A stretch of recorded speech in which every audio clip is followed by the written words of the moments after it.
오늘은 우리 구약 성경 38번째 성경이자 이제 12권의 소선지서 중에서는 11번째인 스가랴서에 대해 개괄적으로 살펴보고자 합니다. 우리 1절을 다시 보면은 다리오 왕 제2년 8째 달에 여호와의 말씀이 이또의 손자 베갸라의 아들 선지자 스가랴에게 임하니라 라고 말합니다. 그러니까 스가랴 선지자가 이제 말씀을 받은 때가 다리오 왕 제2년 8월이었는데 여러분 이때가 학개서에서 보았듯이 이때가 주전 몇 년경이었죠? 주전 520년경, 그러니까 성전 재건이 중단되었다가 다시 시작된 해입니다. 그러니까 스가랴와 학개는 동시대 선지자이죠. 그러니까 스가랴와 학개는 당시 포로 귀한 백성들의 가장 중요한 어떤 일이었던 성전 재건이 중단된 지 16년이 지났을 무렵, 그때가 이제 주전 520년경, 다리오 왕 제2년, 그때 하나님의 부르심을 받아 중단된 성전 재건을 다시 시작하라라는 메시지를 전함으로, 그러니까 성전이 참으로 의미하는 바, 그러니까 하나님의 임재와 하나님의 통치 아래 살아가는 그 진정한 신앙의 삶을 유다 공동체 안에 바르게 세워야 함을 말했던 선지자라는 것을 우리가 알 수 있습니다. 학개 1장 1절을 보면은 여러분 학개 선지자가 하나님으로부터 말씀을 받은 그 첫 번째 때가 다리오 왕 제2년 6째 달 초하루 6월 1일. 스가랴 선지자가 처음 말씀을 받은 때가 오늘 스가랴 1장 1절을 보니까 다리오 왕 제2년 8째 달. 그러니까 여러분 시기적으로 보면은 스가랴가 2달 뒤에, 그러니까 2달 뒤부터 이제 사역을 시작했어요. 그리고 스가랴 7장 1절을 보면 스가랴가 하나님의 말씀을 받은 시기에 대해 또 말하고 있는데 스가랴 7장 1절을 보니까 다리오 왕 제4년 9째 달, 그러니까 이때가 주전 518년경입니다. 여러분 학개서에서 보았듯이 학개 선지자는 주전 520년경에 4달여간, 그러니까 4달여간에 걸쳐서 하나님 말씀을 받았는데, 그러니까 스가랴는 다리오 왕 제2년, 그러니까 주전 520년경부터 다리오 왕 제4년, 그러니까 주전 518년까지. 그리고 사실 스가랴의 내용을 여러분들이 읽어보시면 이제 성전 건축이 완성되는 주전 516년 이후까지 스가랴가 선지자로 활동을 했다라고 우리가 볼 수 있습니다. 그러니까 여러분 스가랴 선지자는 학개 선지자보다 2달 뒤에 부름을 받았지만 더 오래 사역했다라는 것을 우리가 알게 되죠. 기본적인 메시지는 똑같아요. 기본적인 메시지는 학개서와 동일합니다. 차이가 있다면 어떤 차이가 있을까요? 차이가 있다면 스가랴서가 학개서보다 더 깁니다. 길게 사역을 했어요. 장수도 더 깁니다. 학개서가 2장이었어요. 정말 읽기 좋았죠. 근데 스가랴서는 14장입니다. 그러니까 12권의 소선지서 중에서는 제일 깁니다. 호세아서도 14장인데요. 분량 면에서 보면 스가랴서가 더 길어요. 그리고 여러분 스가랴서는 소선지서 중에서 가장 읽기 난해한 선지서로 불립니다. 그 이유는 여러분들이 스가랴서를 읽어보시면 바로 느낄 수 있어요. 왜냐하면 스가랴서 안에는 이 해석하기 어려운 환상들 그리고 묵시들이 굉장히 많이 나오기 때문입니다. 다니엘서나 에스겔서 그리고 요한계시록과 좀 비슷하다고 볼 수 있습니다. 그리고 또한 스가랴서에는 여러분 12소선지서 중에서도 예수님에 관한 예언의 말씀이 가장 많이 나온다는 점에서 또 굉장히 중요하다라고 볼 수 있습니다. 예수님의 오심으로부터 예수님의 고난과 죽음과 다시 오심을 통해 이루어질 새하늘과 새 땅에 이르기까지, 그러니까 예수님의 삶에 대한 어떤 총체적인 예언을 스가랴 선지자가 많이 했어요. 그래서 신약에 보면은 이 복음서의 저자들도 스가랴서를 굉장히 많이 인용하는 것을 보게 됩니다. 그런 점에서 여러분 스가랴서가 어렵지만 굉장히 중요하다라고 볼 수 있습니다. 이런 특징들은 이제 스가랴서 구조를 보면은 또 우리가 알 수 있는데, 스가랴서는 이제 학자들마다 뭐 분분하지만 저는 이제 네 부분으로 나누어 보는 게 좋겠다라는 생각이 듭니다. 첫 번째는 스가랴 1장 1절부터 6절까지 서론, 스가랴 전체 서론으로 성전 재건의 진짜 의미, 참 의미는 뭐냐? 하나님께 돌아오는 거다. 성전 재건 짓고 있는데 왜 짓고 있냐? 너희가 하나님께 돌아오기 위해서 짓는 거다라는 그 의미를 이제 서론에서 말하고 있고요. 두 번째는 스가랴 1장 7절부터 6절까지 스가랴 선지자가 하룻밤에 본 8가지 환상에 대한 내용입니다. 스가랴서에서 가장 이제 어려운 부분이에요. 그러니까 이 환상들은 1차적으로는 포로 귀한 백성들이 짓고 있는 성전에 관한 이제 환상들이지만 궁극적으로는 그리스도 안에서 지어질 참 성전, 그리스도 안에서 이루어질 구원, 그리스도 안에서 이루어질 하나님 나라에 대한 어떤 환상이라고 볼 수 있습니다. 세 번째는 스가랴 7장부터 8장까지 금식에 관해서 유다 백성들이 물어요. 거기에 대한 하나님의 답변입니다. 그러니까 하나님이 원하시는 건 금식이 아니고, 금식이 필요 없다는 얘기가 아니에요. 형식적인 어떤 행위의 금식이 아니라 마음 중심에서 흘러나오는 진실한, 금식이 진실로 의미하는 바 진실한 회개의 삶, 진실한 순종의 삶을 내가 원한다라는 답변을 주고 있는 내용입니다.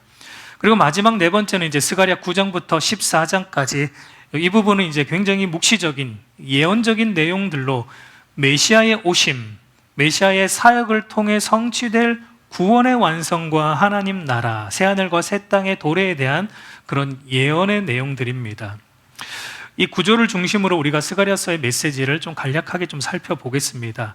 먼저 이제 1장 1절부터 6절까지 서론으로 성전 재건의 참된 의미, 이제 스가랴와 학개는 성전 재건을 다시 하라 이런 메시지인데, 성전 재건을 하는 그 진짜 의미가 뭔가라는 것에 대해서 이제 스가랴 선지자가 학개 선지자의 바통을 이어서 조금 더 이제 설명을 해줍니다. 우리 스가랴 1장 2절과 3절 읽었지만 여기 보면은 돌아오라라는 말씀을 하세요. 돌아오라라는 말씀을 합니다. 그러면 내가 너희에게 돌아가겠다, 이렇게 말씀을 하시는 걸 보게 돼요. 여러분, 이스라엘 백성들이 멸망한 이유, 성전이 무너진 이유가 무엇 때문이었습니까? 이스라엘이 돌아오지 않았기 때문이었어요. 선지자들을 계속 하나님이 보내셔가지고 계속 했던 얘기가 사실상 돌아오라는 얘기잖아요. 회개하라는 얘기잖아요. 근데 이스라엘이 회개하지 않았고 하나님께 돌아오지 않았고 하나님만 섬기지 않았기 때문에 성전이 무너졌습니다. 그래서 스가랴 1장 4절에서도 너희 조상들의 그런 악한 길과 행위를 너희가 본받지 말라. 돌아오라고 그렇게 얘기했는데도 안 돌아오잖아. 그것 좀 본받지 말라. 너희는 좀 돌아와라. 성전 짓고 있는데 그 성전 왜 짓느냐? 하나님께 돌아오기 위해서 짓고 있는 거다. 하나님께 돌아가는 삶의 모습으로 성전을 짓고 있다라는 말씀을 하고 있습니다. 그러니까 여러분, 학개서에서 말씀드렸지만 저와 여러분이 성전이죠. 우리는 지금 건물인 성전을 짓진 않아요. 우리가 성전, 성령이 거하시는 우리가 성전으로서 지어져 가야 되는데, 우리가 거룩한 성전으로 지어져 간다라는 것의 진짜 의미가 뭐냐 이거죠. 그것은 여러분, 우리가 날마다 누구에게로 돌아가는 거예요. 하나님께로 돌아가는 게 저와 여러분이 성전으로 지어져 가는 거예요. 돌아간다라는 것은 여러분, 이 구약 성경에 돌아간다라는 말이 히브리어로 슈브라는 말인데, 이 말은 회개의 의미예요. 회개, 회심. 그러니까 하나님께 돌아간다라는 것은 신학적으로 회심을 말합니다. 그러니까 회심은 회개와 믿음이죠. 회개는 악한 길에서 돌아서는 것이고, 믿음은 이제 하나님께로 나아가서 하나님 말씀에 순종하는 삶을 의미합니다. 그러니까 여러분, 우리가 거룩한 성전으로 지어져 간다. 우리는 매일 성전으로 지어져 가야 되고, 우리가 성전 건축을 중단해서는 안 된다라고 지난번에도 말씀드렸지만, 우리가 매 순간 거룩한 성전으로 지어져 가야 되는데, 그러려면 우리가 매 순간 뭐 해야 된다는 얘기입니까? 매 순간 우리가 죄에서 회개해야 돼요. 악한 길에서 돌아서야 돼요. 왜냐하면 저와 여러분들의 삶을 보세요. 저와 여러분들의 삶에 여러분 악한 길이 없습니까? 있습니다. 하나님 뜻대로 가지 않는 모든 길은 다 악한 길이에요. 그러니까 우리 삶에, 오전에도 말씀드렸지만 내가 알아서 할게요. 하나님 이렇게 말씀하셨지만 내가 알아서 할게요. 거기에서 돌아서야 되는 겁니다. 그 길에서, 그 악한 길에서 우리는 돌아서서 다시 하나님 말씀대로 순종하는 길, 이것이 회개와 믿음이에요. 그러니까 여러분, 저와 여러분의 삶에 이 진실한 회개와 이 진실한 순종이 없다면 우리는 성전으로 지금 치어져 가고 있지 못하다라는 것으로 알아야 됩니다. 우리의 믿음과 신앙이 바르지 않다라는 겁니다. 그러니까 우리의 삶에 진실한 회개가 있어야 돼요. 죄에 대한 애통함이 있어야 돼요. 여러분, 죄에 대해서 무뎌지지 않기를 바라요. 오늘 이 시대는 죄가 관가되는 시대이죠. 죄를 지어도 아무렇지도 않아요. 우리 안에 어떤 애통도 없어요. 인간이 그렇지 하고 우리 그리스도인들도 그러고 넘어가요. 그러나 저와 여러분 안에 하나님이 원하지 않는 걸 했을 때, 악한 길을 갔을 때, 악한 행위가 우리 안에 조금이라도 보일 때 저와 여러분 안에 가슴을 치는 애통함이 회복되기를 소망합니다. 그게 우리가 사는 길이고 그게 성전으로 지어져 가는 길이에요. 그리고 돌아서서 믿음으로 순종하는 삶이 저와 여러분에게 있기를 소망합니다. 근데 여러분, 이게 그러면 어떻게 가능한가? 우리 안에 진실한 회개와 진실한 순종의 삶을 이끌어내는 것은 무엇을 통해 되는가? 여러분, 이것은 오직 하나님 말씀을 통해서만 가능합니다. 이 스가랴 1장 4절에서 말하듯이 여러분, 이스라엘 백성들이 악한 길과 행위에서 돌아오라라고 그렇게 말했는데 안 돌아오는 이 모습이 무엇 때문이었다고 하나님이 말씀하시죠? 그들이 뭐 하지 않았다? 듣지 않았다. 내 말씀을 듣지 않았다. 귀를 기울이지 않았다라고 하나님 말씀하고 있습니다. 그러니까 여러분, 이걸 뒤집어 말하면 우리가 여러분 죄에서 돌이키고 죄에서 돌아서서 하나님께 돌아가는 진실한 회개와 순종의 삶은 오직 무엇을 들음을 통해 가능한 겁니까? 오직 하나님의 말씀을 들음을 통해 가능한 거예요. 우리 히브리서 4장 12절 같이 읽어보겠습니다. 하나님의 말씀은 살아있고 활력이 있어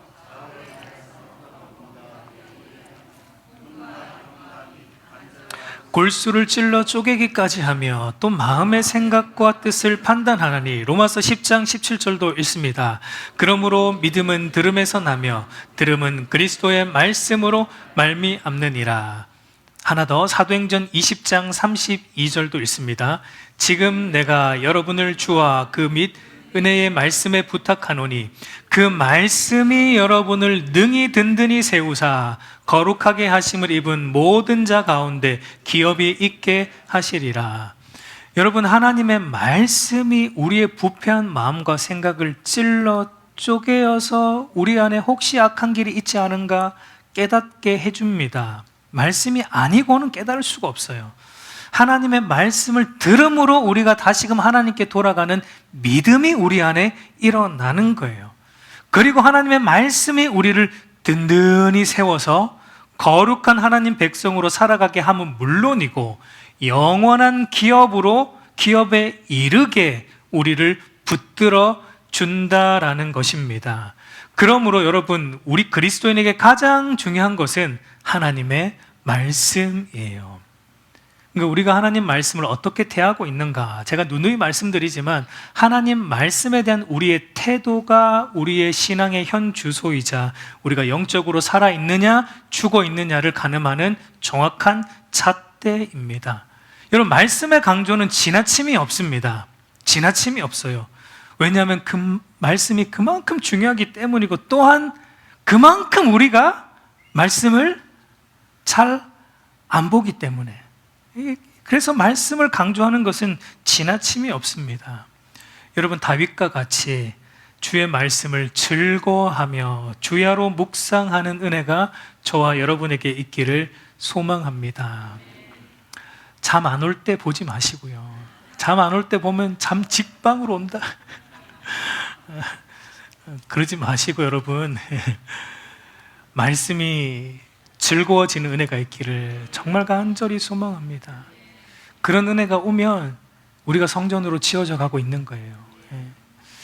그런 은혜가 옵니다. 예, 옵니다. 정말 말씀 볼 때마다 이 말씀이 달고, 예, 이 말씀이 기뻐지는 때가 여러분 있어요. 이미 누리고 있는 분들도 있을 것이고 아직 오지 않은 분들도 있을 텐데 옵니다. 그 자리까지 이르기를 소망합니다. 두 번째로 여러분, 스가랴 1장 7절에서 6절, 6장까지는 이제 스가랴 선지자가 하룻밤에 본 8가지 환상에 대한 내용입니다. 이 부분이 사실 굉장히 좀 어려운 부분인데 8가지 환상의 좀 목록을 일단 먼저 한번 볼게요. 8가지 환상의 목록을 보면 첫 번째는 4명의 말탄자 환상, 두 번째는 넷불과 네 대장장이 환상, 세 번째는 측량줄 잡은 자 환상, 네 번째는 여호와 앞에 선 제사장 환상, 다섯 번째는 순금 등잔대와 두 감람나무 환상, 여섯 번째는 날아가는 두루마리 환상, 일곱 번째는 광주리 속 여인 환상, 여덟 번째 네 병거 환상입니다. 이거 다 설명하기는 시간상 어렵고요. 핵심만 좀 간단하게 좀 말씀을 드리겠습니다. 8가지 환상이 여러분 보시면 대칭적인 구조가 되어 있어요. 대칭적인 구조로 되어 있습니다. 그러니까 제일 첫 번째와 제일 마지막 8번째가 짝을 이룹니다. 이거 기억하세요. 첫 번째와 8번째가 짝을 이룹니다. 그러면 두 번째와 7번째가 또 짝을 이룹니다. 그러면 세 번째는 무엇과? 여섯 번째와 짝을 이룹니다. 그리고 네 번째와 다섯 번째가 짝을 이룹니다. 이렇게 짝을 이루는데 가장 중간에 있는 네 번째와 다섯 번째가 핵심이에요. 네 번째 환상과 다섯 번째 환상이 가장 중요한, 모든 환상들을 아우르는 핵심 환상이고, 이 네 번째, 다섯 번째로부터 살을 붙여 나가면 돼요. 이렇게 살을 붙여 나가면 됩니다.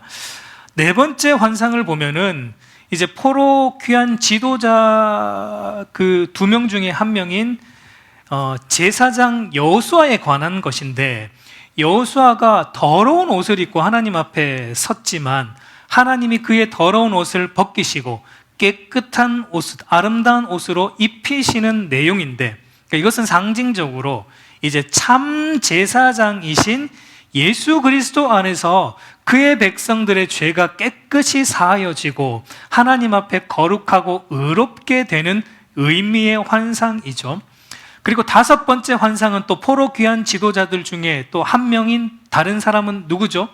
스룹바벨, 그러니까 유다 총독 다윗의 후손인, 다윗 왕의 후손인 스룹바벨에 관련된 환상입니다. 순금 등장대와 두감람나무 환상은 스룹바벨과 관련된 환상인데, 그러니까 다윗 왕의 후손인 스룹바벨을 통해 지금 하나님의 임재가 회복된 성전이 지어지듯이 다윗 왕의 후손으로 오실 진짜 왕이신 예수 그리스도 안에서 온전히 회복된 하나님의 임재로 충만한 진짜 성전, 참 성전과 영원한 하나님 나라가 온전히 임할 것을 말하고 있는 환상이라고 볼 수 있습니다. 그러니까 네 번째 환상과 다섯 번째 환상을 연결해 보면 참 제사장이자 참 왕이신 누구요?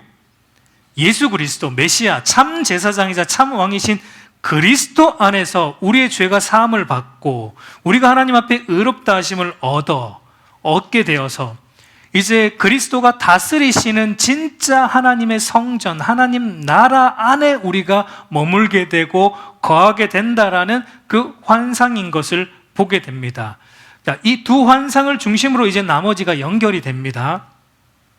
세 번째와 여섯 번째, 두 번째와 일곱 번째 환상은 이스라엘의 죄를 심판하시지만 하나님이 다시 회복하여 주신다라는 것에 이제 관한 환상이고요. 첫 번째와 여덟 번째 환상은 온 땅에, 그러니까 내 말을 탄 자, 내 병거 탄 사람들이 돌아다니면서 온 세상을 돌아다니면서 온 땅에 뭐를 선포하냐면 평화로다, 평화를 선포하는 환상입니다. 그러니까 이걸 다 여러분 한번 연결해 보세요. 그러면 어떤 이제 내용으로 압축이 됩니까? 네 번째와 다섯 번째를 중심으로 보면, 그러니까 참 제사장이자 참 왕이신 그리스도 안에서 구원이 완성될 것이고, 우리의 죄사함과 의롭다함과 구원이 이렇게 이루어지고 하나님 나라가 도래함으로 온 세상에 뭐가 선포됩니까? 첫 번째와 여덟 번째 감싸고 있는 그 환상이 말하고 있는 온 세상의 평화가, 온 세상의 평강이 도래한다. 평강의 나라, 샬롬의 세상이 회복된다라는 것으로 이 8가지의 환상이 바로 예수님 중심으로 이렇게 귀결이 되는 것을 우리가 보게 됩니다. 그래서 하나님은 스가랴 선지자에게 그 환상의 네 번째, 다섯 번째 환상의 중심에서 이런 말씀을 주시죠. 스가랴 4장 6절, 너무나 유명한 말씀인데 우리 한번 같이 읽어보겠습니다. 여호와께서 스룹바벨에게 하신 말씀은 이러하니라. 능력으로 되지 아니하고 오직 나의 영으로 되느니라. 그러니까 이 모든 일들이, 이렇게 환상으로 보여줬던 모든 일들이 무엇으로 된다라고 하나님이 말씀하세요. 우리의 능력, 인간의 능력과 우리의 자격과 우리의 조건, 우리의 어떠함으로 되는 게 아니라 오직 하나님의 영으로, 오직 참 제사장이자 참 왕이신 예수 그리스도 안에서 이 모든 성전의 의미가 완성이 될 것이고, 너희의 구원이 완성이 될 것이고, 영원한 하나님 나라가 하나님의 능력으로, 하나님의 영으로 그리스도 안에서 완성이 될 것이다 라는 것을 말해주고 있는 겁니다.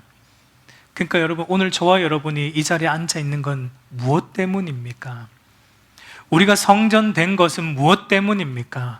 우리가 죄사함을 받은 것은 무엇 때문입니까? 하나님의 능력으로, 하나님의 은혜로, 성령의 능력으로, 하나님의 영으로, 그리고 우리의 제사장이자 우리의 왕이신 예수 그리스도가 행하신 그 모든 일 때문에, 그분이 우리의 제사장이신 그분이 우리의 죄를 대신 짊어지고 그분이 대신 화목제물이 되셔서 십자가에서 우리를 대신하여 죽으셨기 때문에 지금 오늘 저와 여러분이 죄사함, 우리의 더러운 옷이 벗겨지고 하나님이 아름다운 옷으로 우리에게 입혀주신 겁니다. 그리고 지금도 예수님이 우리의 중보자가 되셔서 지금도 우리의 믿음이 떨어지지 않도록 우리를 위해 중보하여 주시기 때문에 오늘 저와 여러분이 여기까지 오고 있는 거예요. 그리고 또 예수님이 우리의 왕이 되셔서 우리를 통치하시고 다스리시고 모든 위험으로부터 우리를 지켜 보호하여 주시기 때문에 오늘 저와 여러분이 이 자리에 있는 것입니다. 그러니까 여러분, 예수님이 우리의 제사장이요 우리의 왕이시다라는 이것이 우리의 유일한 소망이고 우리의 유일한 위로인 것입니다. 여러분, 예수님이 제사장 되신다, 우리의 중보자 되신다라는 게 여러분에게, 우리에게 진짜 소망입니까? 진짜 위로입니까? 여러분, 그분이 우리의 제사장이기 때문에 우리가 완전히 넘어지지 않을 수 있는 거예요. 예수님이 중보하고 계시기 때문에 우리가 베드로를 통해 잘 볼 수 있지 않습니까? 우리 누가복음 22장 31절 32절 한번 같이 읽어보겠습니다. 시몬아 시몬아 보라, 사탄이 너를 밀가부르듯 하려고 요구하였으나 그러나 내가 너를 위하여 내 믿음이 떨어지지 않기를 기도하였노니 너는 돌이킨 후에 내 형제를 굳게 하라. 여러분, 베드로가 사탄의 유혹을 받아 잠시 넘어졌어요. 잠시 예수님을 부인하고 넘어졌는데, 그러나 완전히 넘어지지는 않았는데 그 이유가 예수님이 베드로의 중보자, 제사장이 되셔서 베드로의 믿음이 떨어지지 않도록 중보하여 주셨기 때문에 베드로가 돌이킬 수 있었을 뿐만 아니라 돌이킨 이후에는 어떻게 살아갔습니까? 더 믿음으로 또 굳세어져서 살아가게 된 것을 보게 됩니다. 여러분, 저와 여러분들도 우리의 믿음이 얼마나 흔들리는 순간들이 많아요. 우리 믿음이 얼마나 흔들리는 순간들이 많아요. 우리는 베드로보다 사실 더 심하잖아요. 베드로 욕할 거 아니잖아요. 우리는 더 많이 흔들리잖아요.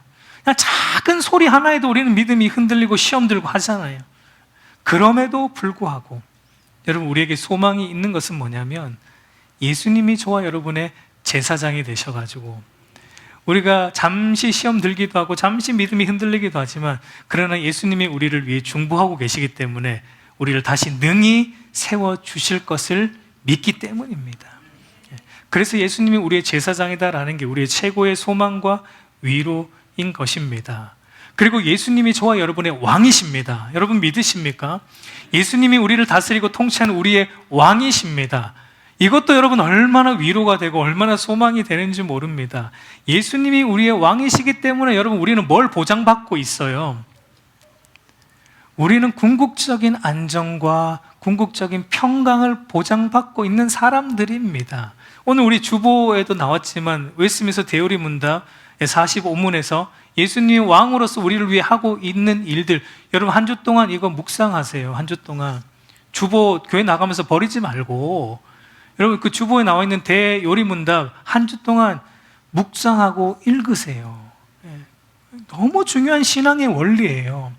예수님이 왕으로서 지금 나를 위해 어떤 일을 하고 계신가, 나를 어떻게 통치하고 계신가, 이렇게 통치하고 계시기 때문에 저와 여러분들이 안전한 겁니다. 우리가 궁극적으로 평강을 누릴 수 있는 거예요. 우리 고린도전서 10장 13절 한번 읽어보겠습니다. 오직 하나님은 미쁘사 너희가 감당하지 못할 시험당함을 허락하지 아니하시고 시험당할 즈음에 또한 피할 길을 내사 너희로 능히 감당하게 하시느니라. 고린도후서 4장 8절 9절도 있습니다. 우리가 사방으로 우겨쌈을 당하여도 쌓이지 아니하고 답답한 일을 당하여도 낙심하지 아니하며 박해를 받아도 버림받지 아니하고 거꾸로 뜨림을 당하여도 망하지 아니하고. 하나 더 볼까요?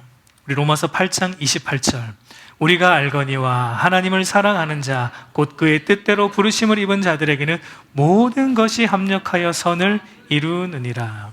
아멘. 여러분 우리의 왕이신 예수님께서 우리가 시험 당할 즈음에 피할 길을 내시사 감당하게 하십니다.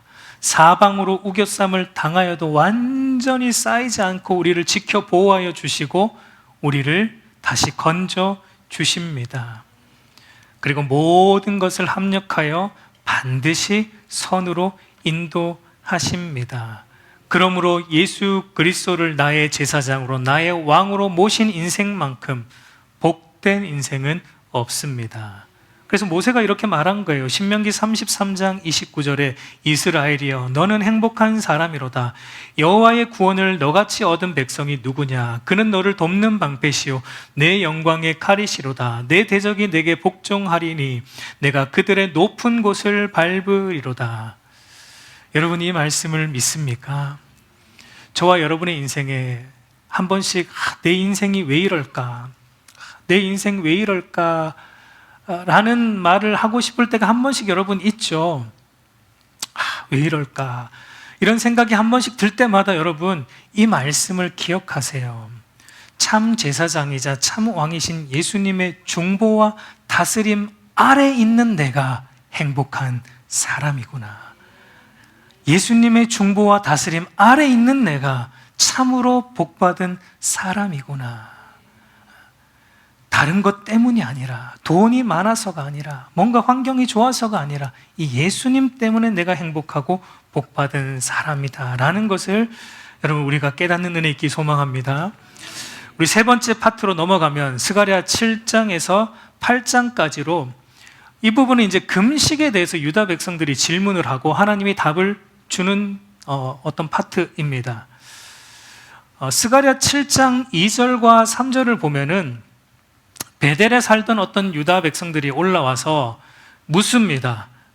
묻습니다. 우리가 지금 하고 있는 이 5월의 금식, 5월 달에 하고 있는 금식을 계속 지켜야 합니까? 라고 묻습니다. 이에 대해 하나님이 이제 스가랴 7장 4절 5절에서 5월의 금식뿐만 아니라 7월의 금식도 이제 하나님이 언급하시면서 70년 동안 너희가 5월에 금식하고 7월에 금식했는데 근데 그게 진짜 나를 위해 한 금식 맞냐라고 하나님이 되묻습니다.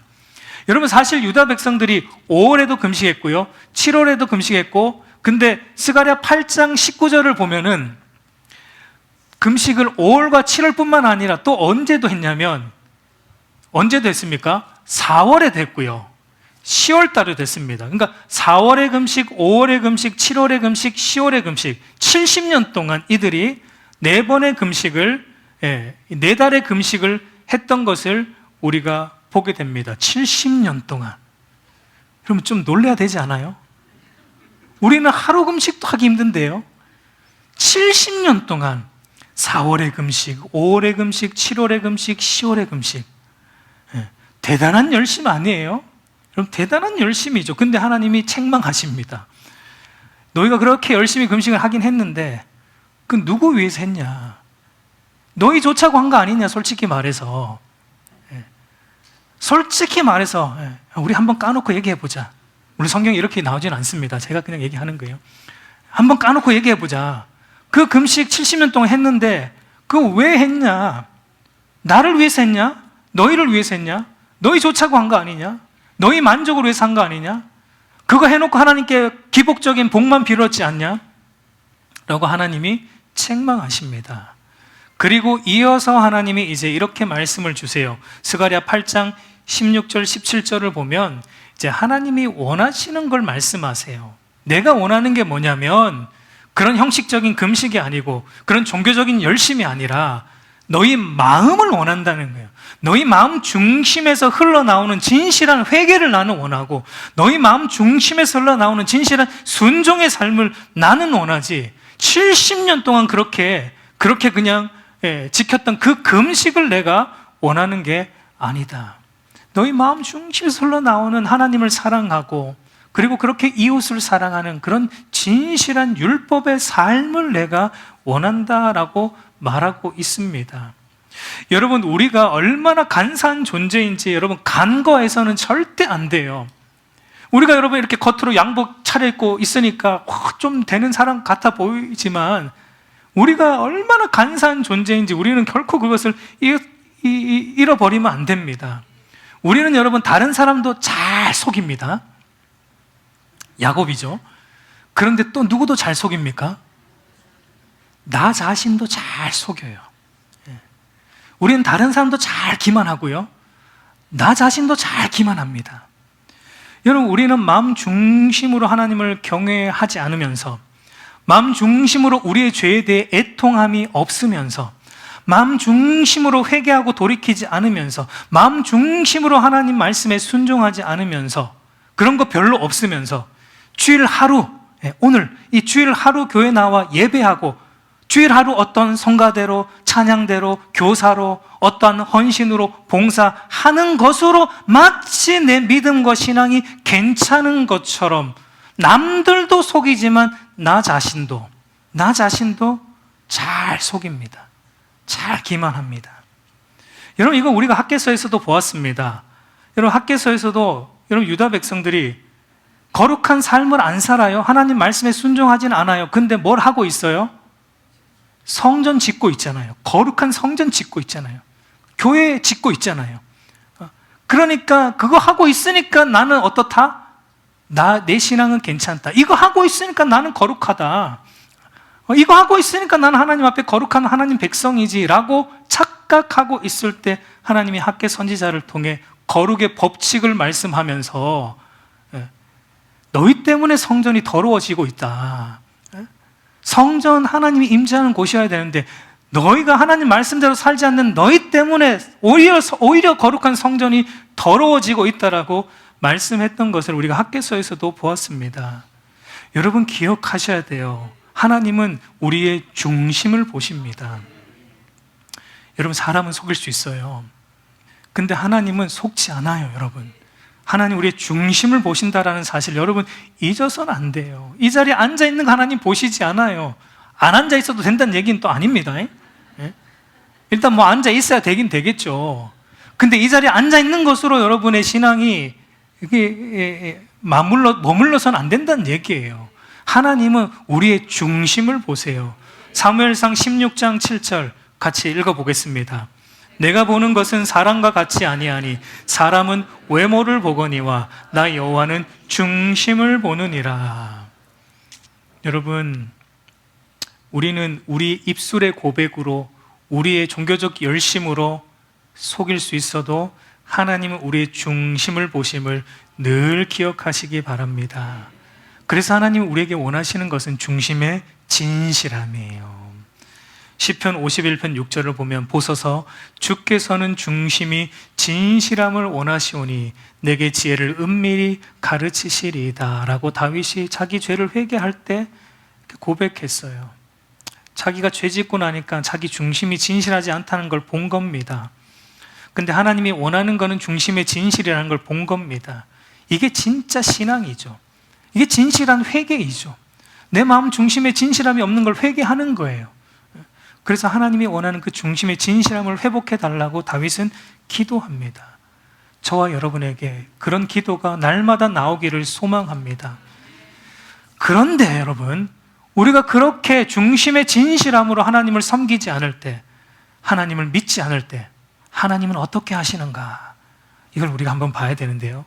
우리 스가랴 8장 2절 한번 같이 읽어보겠습니다. 만군의 여호와가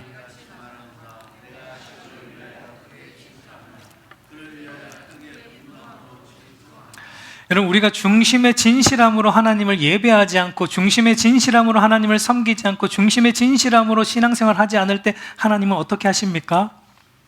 질투하십니다. 다르게 표현하면 분노하십니다. 우리에 대해서. 그러니까 마음 없는 신앙함에 대해서 하나님은 분노하시고 질투하십니다. 그 말은 여러분, 하나님이 우리를 징계하신다라는 얘기입니다. 우리가 하나님 백성이 맞다면 우리의 중심의 진실함으로 하나님 말씀대로 살아가지 않을 때 하나님은 가만 내버려 두지 않을 거예요. 질투하신다니까요. 하나님이 분노하신다니까요. 그래서 우리 안에 있는 위선적인 신앙, 형식적인 신앙 하나님이 징계하십니다. 다루십니다. 그리고 다루셔서 어떻게 만들어내시는가? 스가랴 8장 19절 같이 읽어보겠습니다. 넷째 달의 금식과 다섯째 달의 금식과 일곱째 달의 금식과 열째 달의 금식이 변하여 유다 족속에게 기쁨과 즐거움과 희락의 절기들이 되리니 오직 너희는 진리와 화평을 사랑할지니라. 여러분, 질투하시는 하나님이 우리의 위선적 신앙, 형식적 신앙, 주일이 되니까 또 나와서 또 어떻게 또 예배 드리고 또 그렇게 돌아가서 또 그냥 한 주 또 내 뜻대로 살고 하는 이 형식적인 신앙, 종교 생활에 대해서 하나님이 분노하시고 질투하심으로 우리를 다루시고 징계하셔서 결국은 우리 안에 뭘 만들어내시는가? 이런 형식적인 금식이 변하여서 우리 안에 진짜 기쁨과 진짜 중심의 기쁨과 즐거움으로 진리와 화평을 사랑하며 지켜 행하는 참 신앙을 우리 안에 하나님이 만들어 내신다라는 겁니다. 여러분, 여기에 또 우리의 소망이 있어요. 하나님이 우리를 이렇게 만들어 내실 것에 소망이 있습니다. 그러므로 여러분, 우리 죄에 대해 분노하시고 질투하신 하나님의 징계의 손길이 우리에게 있다라는 것은 하나님의 은혜인 줄로 우리가 믿습니다. 그 하나님의 손길이 있기 때문에 저와 여러분의 신앙이 변할 겁니다. 그 자리에 멈춰 있진 않을 거예요. 하나님이 다루시니까 변할 거예요. 반드시 변할 거예요. 저는 여기에 소망을 둡니다.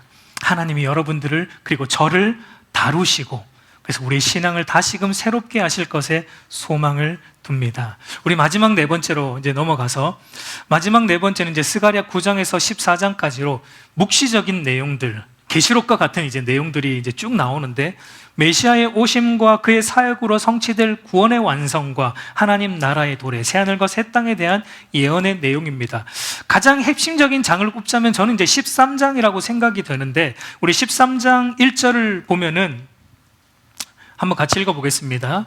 그날에 죄가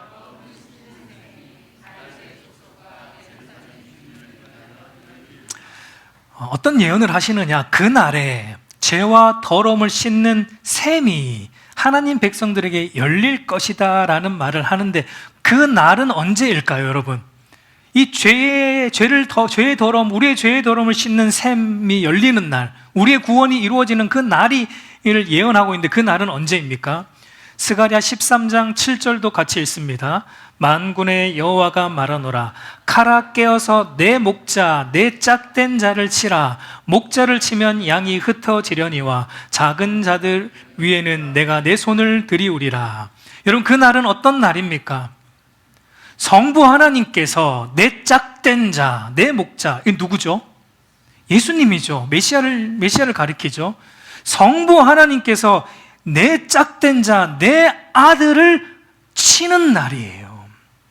칼을 빼어서 치는 날, 예수님이 죽는 날, 그분이 우리를 대신하여 그러니까 하나님이, 사실상 하나님이 우리를 치셔야 되는 거예요. 우리가 죄인이니까 우리의 죄를 위해서 우리를 치셔야 되는데, 하나님이 우리를 치지 않고 내 짝된 자, 내 목자, 바로 예수 그리스도를 하나님이 칼을 빼어서 그분을, 우리의 죄를 대신하여 치심으로 뭐가 열린다는 겁니까?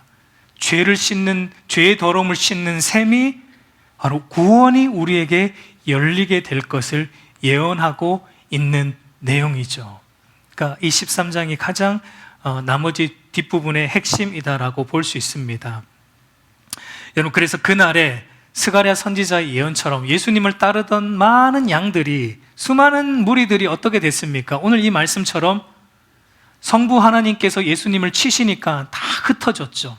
예수님 십자가에 돌아가시고 나서 제자들도 흩어지고 많은 무리들도 다 뿔뿔이 흩어집니다. 그러나 하나님이 또 손을 들이움으로 택한 백성을 부르십니다. 그래서 스가랴 13장 8절 9절도 보면은 이런 말씀도 나오는데 우리 한번 읽어볼까요? 여호와가 말하노라, 이 온 땅에서 3분의 2는 멸망하고